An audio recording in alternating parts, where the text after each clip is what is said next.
What happens in a panel shop? The first port of call would be for the client to come to a motor body repair shop, and the quantification of the damage to the vehicle will take place by a qualified person that will look at the vehicle, quantify the damage to the vehicle, and then prepare a damage report to the vehicle.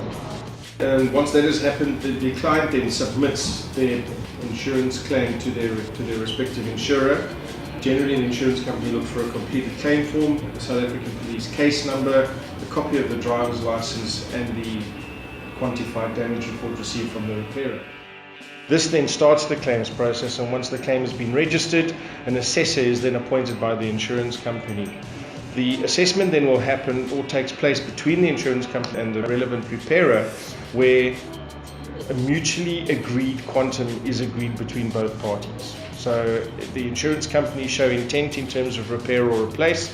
The repairer shows good intent in terms of that repair or replace process. The previously negotiated rates in terms of the service level agreements between parties are then applied, and the agreed quantum is then reached. At that moment, the insurance company will give authorization to the repair, and the panel shop will then start processing that claim.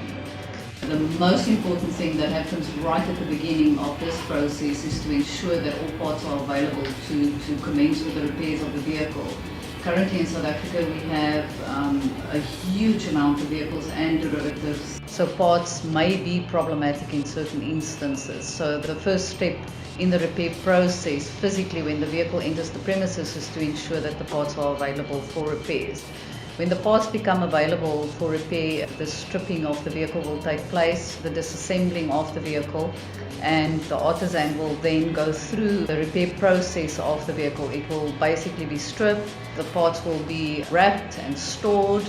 Those that are damaged or stripped of the vehicle will be repaired, which is a very complex and technical process, because there's all sorts of things that need to take place, like alignment, electronic measuring, diagnosing, structural rectification. When this is completed, the vehicle will move from there to the paint shop.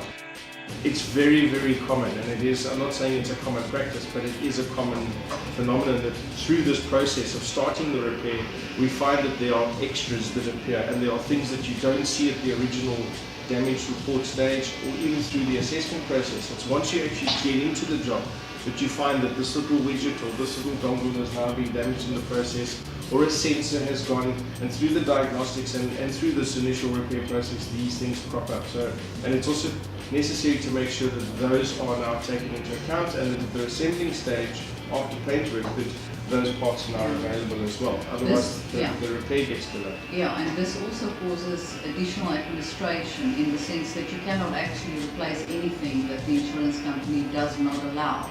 So the minute that you identify during the repair process that there are other things that are damaged or unforeseen damages that crop up, you need to wait for the insurance to authorize that, which today, fortunately due to technology, it's a very easy process to take photographs, upload. Online media allows us to correspond with the system. And once that is sorted out, it moves on to the paint area.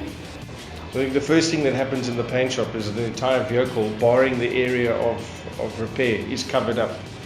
The preparation process starts off with you having to etch the surface for primer. Nowadays modern technology is very, very prevalent in our industry, so generally the OEM shops are using high solid primers, tinted primers, which assist with the coverage of the color. This process happens. Once that then is prepared, the primer is then sanded down again, usually through a dry flattening process. It's done on an orbital sander, so it alleviates all the tiny little scratch marks into the primer, so you've literally got a glass-like finish once you're ready for color. The vehicle is then masked up and given a final clean and final prep for color, and then the vehicle moves into the spray booth, at which point the color either is a straight base, a two-coat unicolor, which is your base coat clear coat, without metallic content, or a metallic or / pearl color gets applied to the vehicle. Itself also a very complex and clean process. Right from the beginning, the vehicle has to be clean at all times to be able to work on it and to ensure that adhesion takes place. Also important to note that right through the process, quality is inspected at regular intervals to ensure that the vehicle is placed in the same condition as it was before the accident. When it comes out of the spray booth and the quality check has been done, whether the colour is in order and whether the paintwork is up to standard, if there is any dust on it, which may happen very small because it's not a factory environment, it will go to the polishing department where it will be polished. Jeanne, I'd like to add that up until that point it's a fairly surgical process because your substrates don't allow for any imperfections whatsoever. Once it's been painted and once it's been polished and past that quality control, the only reason it would land up back in the paint shop is if somebody physically damaged that paint through the assembling process. But it's not only the vehicle that we try and keep clean at all times. Our spray booths get serviced regularly. We change the filters we measure the amount of time that the filters have been operating, pulling the substrate out of the air. The spray painter needs to make sure that he's wearing the correct protective clothing.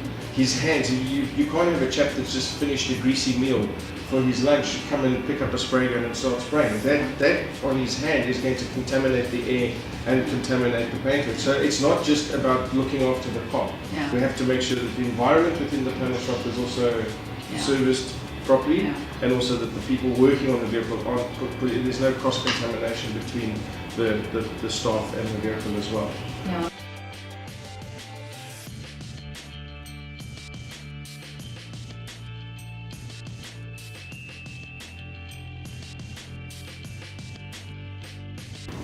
After that, then obviously it goes to the final inspection, final clean, and it will be signed off by a qualified artisan. One thing that is very important to note for the public as well is that if you work with a SAMBRA body shop, you are guaranteed that staff is qualified to work on these vehicles. There's a huge amount of scarcity of skill in South Africa currently, and in the motor body repair sector, there is a scarcity of skill, and you will find that workers are not qualified to work on vehicles, and because of the technology in the vehicles, it's of crucial importance that people are actually qualified to do the repair work on these vehicles. So if you are a consumer out there, make sure that you repair your vehicle with a reputable body shop, SAMBRA body shop that have qualified personnel to work on that vehicle. The handover process to the client is the final stage of the process.